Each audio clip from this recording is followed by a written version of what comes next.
Vou apresentar as funções que trabalham com cláusulas condicionais, usando o exemplo aqui dos dados de vendas de produtos por loja por mês.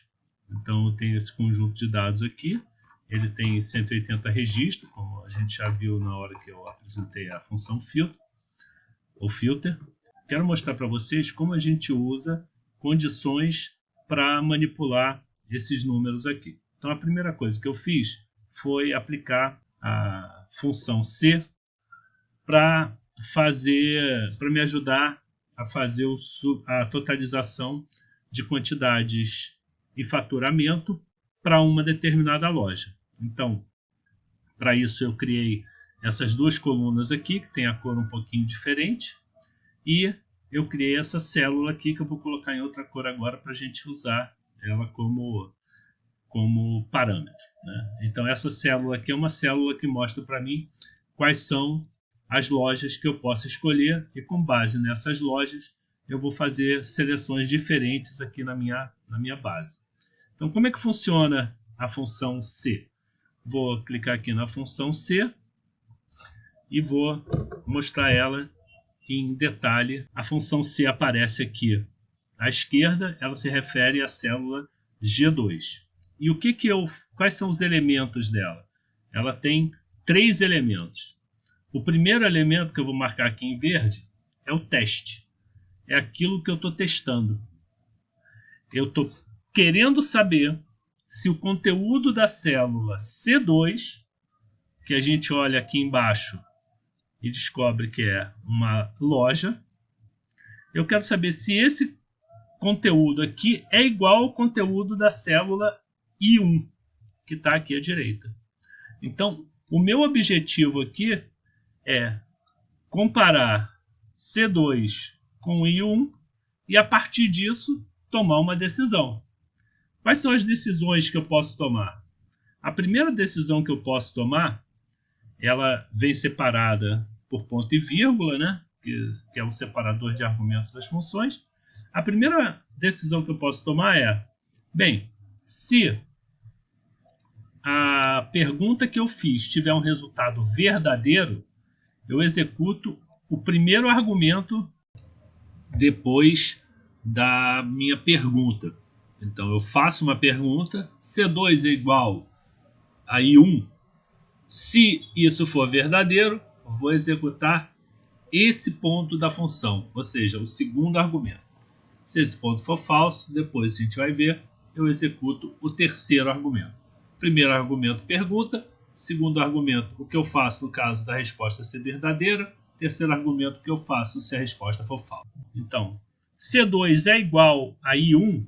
Se isso é verdadeiro, eu quero que essa célula que eu estou, a célula G2, assuma o valor de E2, que é a célula que se refere à quantidade do registro que eu estou trabalhando, que está na linha 2. Caso contrário, eu vou executar o terceiro argumento da função, que é aquele que corresponde à resposta falsa. Então, já vimos que nesse caso aqui a resposta é verdadeira.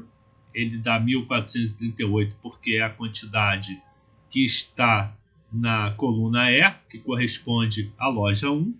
Mas se a loja não fosse 1, eu teria que executar a outra parte da função, que é a que corresponde à falsa. Se a loja que aparecer aqui em C2 não for a loja L1, eu quero que ele ponha o valor 0. Então, eu tenho agora os 3 elementos da função C descritos. O primeiro aqui em azul é a pergunta que eu quero fazer, a condição que eu quero testar. Se a loja daquele registro que eu estou avaliando é igual à loja que eu quero selecionar. Se isso for verdadeiro, eu quero que ela assuma o valor de quantidade que está nessa linha. E se isso for falso, se essa loja não for L1, eu quero que ele coloque 0 como valor da minha célula G2. E esse é o modo de se usar a função C. A função C, ela permite, então, que a gente faça uma pergunta, obtenha uma resposta entre verdadeiro e falso e tome uma decisão com base nisso. Perfeito. O que eu fiz aqui? Para cada uma das linhas do meu intervalo de dados, dos meus dados aqui, da minha planilha, eu fiz a pergunta. A mesma pergunta, tanto para saber se eu selecionava a quantidade ou se eu selecionava o faturamento dessa linha.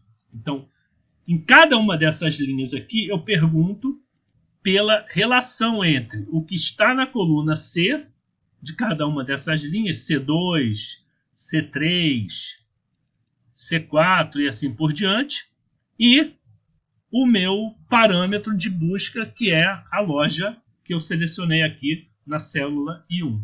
Então, para cada uma dessas células, vocês podem ir percebendo que cada vez que eu clico numa célula, ele mostra quais são as células que ele está usando na fórmula.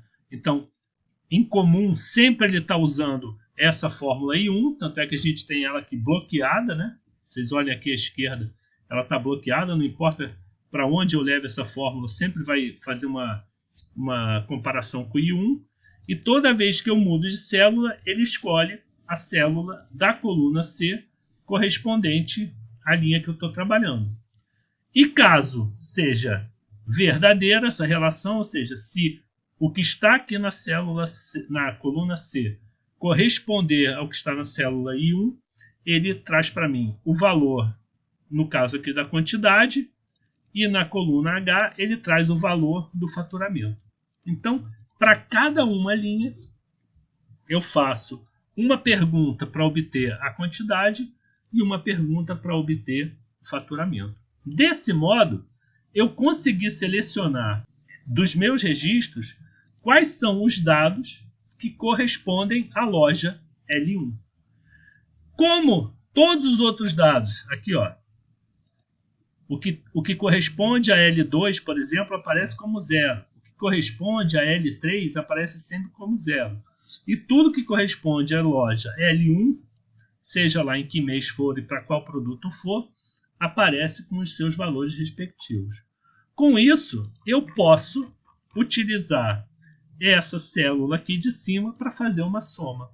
Então, quando eu somo tudo que está na coluna G, que é populada por fórmulas do tipo fórmulas C, que verificam se a loja daquele registro é igual à loja que eu selecionei, então toda vez que eu faço isso, eu obtenho os valores que correspondem àquela loja e zero os valores que não correspondem àquela loja, não correspondem àquela loja. Logo, se eu fizer um somatório de todos os dados que estão nessa coluna, eu vou obter o somatório, respectivamente, nas células G e H, de quantidade vendida e faturamento. Ou seja, o meu faturamento na loja L1 foi, nesse período aqui, de janeiro a dezembro, 1.548.578. E eu vendi 35.946 itens. Na loja 1, eu vendi quase 51 mil itens com 2.192.000 de faturamento. E na loja 3, eu vendi 36 mil itens e tive 1.556.000 aproximadamente de faturamento. Para cada uma dessas linhas, eu usei duas fórmulas C para obter os valores que me interessavam e zerar os valores que não me interessavam. Desse modo, eu fui capaz de fazer um somatório só com aquilo que me interessava. Perfeito? Então, essa é a fórmula C. Para trabalhar com a função C, eu não preciso ficar restrito a fazer apenas uma pergunta, que é o caso desse C simples que eu fiz aqui.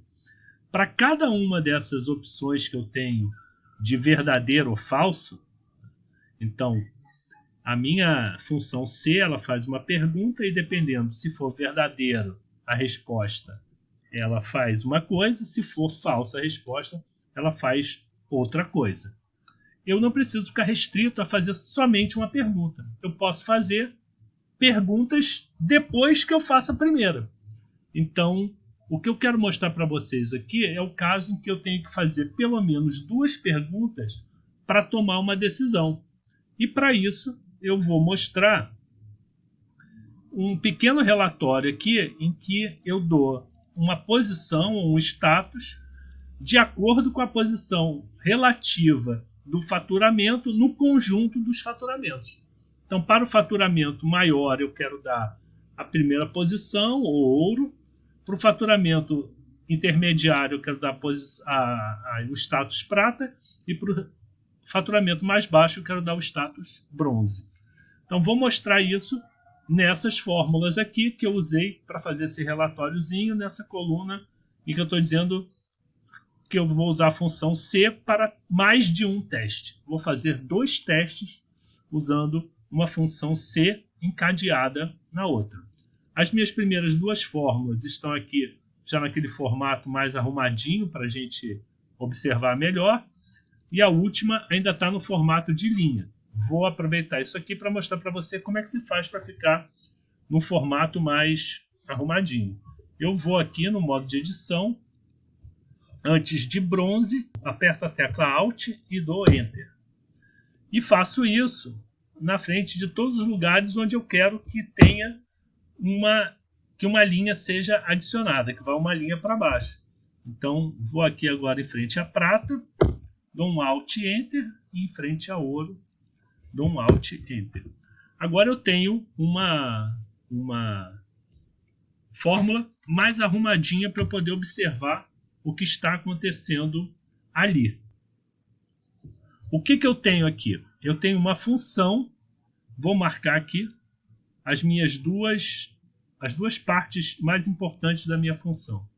Eu tenho em verde o primeiro C, e aqui é o primeiro teste que eu faço, a primeira pergunta, que corresponde a essa função C que está mais externa aqui, mais fora.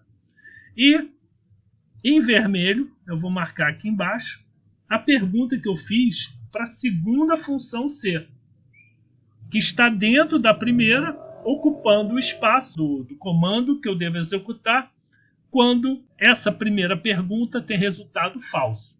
Então, olha só, aqui, nessas setas azuis que eu vou fazer, quando o resultado do primeiro C é verdadeiro, eu executo essa parte. Quando o resultado do primeiro C é falso, eu vou testar o segundo C. Então aqui é o resultado verdadeiro 1, que é o verdadeiro da minha primeira pergunta.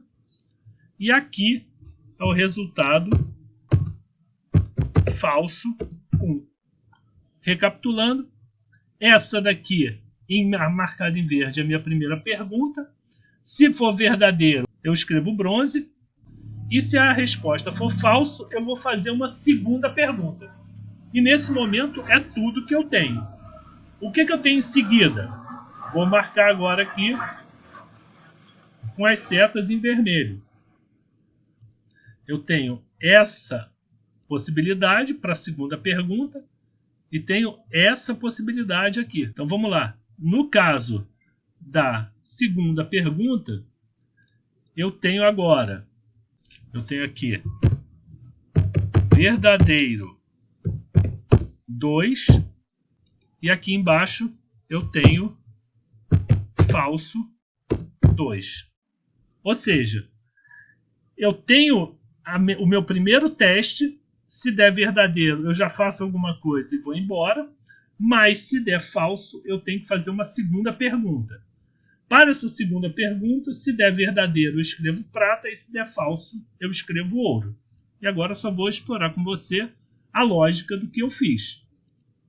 Então, o que eu fiz na primeira pergunta? Vou destacar aqui. A primeira pergunta que eu fiz aqui em verde é: a célula K4 ela é igual ao mínimo entre K3 e K5? K3 e K5 é esse espaço aqui. São os faturamentos das 3 lojas L1, L2 e L3 que estão aqui do lado. Se o valor de K4, que é esse valor em laranja, for o mínimo, eu quero colocar nela o status bronze, na célula em que eu estou trabalhando, na célula L1. L3. Na célula L3 vai aparecer o valor bronze. Mas se não for o valor bronze, se eu estiver trabalhando com a célula de cima, por exemplo, testando o faturamento da célula de cima, se essa célula não fosse o mínimo, ela teria que ser o máximo intermediário. Então, qual foi a lógica que eu fiz? Bom, se ela não é o mínimo, vou perguntar se ela é menor que o máximo. Porque se ela for menor que o máximo, eu tenho certeza que ela é prata, porque eu já sabia que ela não era a menor, agora eu quero saber se ela não é a maior. Então, se ela não for a maior, eu já vou aqui para a opção verdadeira e coloco prata. Mas se ela não for menor que o máximo, só me resta ouro.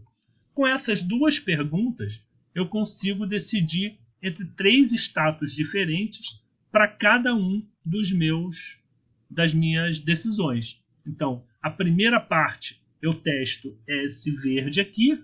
O segundo teste, que está em vermelho aqui embaixo, é quando eu não estiver vendo a célula que é a menor possível, eu vou procurar a segunda célula maior, que é o segundo valor maior, que é o valor do status prata.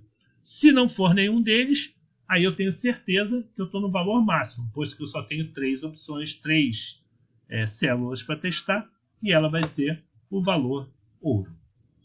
Então, eu consegui fazer 2 testes usando uma função C guardada dentro da outra. A previsão da fórmula, esse retângulo acima da edição que a gente está vendo ali, já mostra para a gente qual é o resultado da fórmula. No caso, é verdadeiro para a primeira pergunta, ou seja, K4 é o mínimo entre K3 e K5. Nessa condição, o resultado dela é bronze.